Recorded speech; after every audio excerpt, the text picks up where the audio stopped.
ऋतुजाताई हे काय आहे काकू लाईव्हवर प्रणवचे आणि रियाचे काही मेसेज वर बोलतायत ते पर्सनल मेसेज करायला सांगा काकू त्यांना. हो ना, ते ना दोघं भांडायला लागलेत ऋतुजाताई.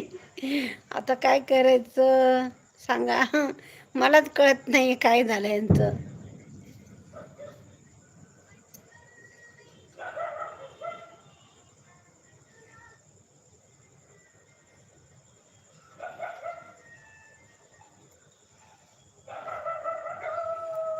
आता खाली पूर्णवणी कमेंट टाकली. काय बोलतोय ऋतुजा तू गप्प, जास्त नको बोलू मध्ये मध्ये.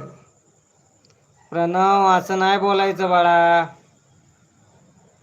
परत टाकली ऋतुजाताईनं काय टाकलं. लाईव्हवर असता का काकू सगळे.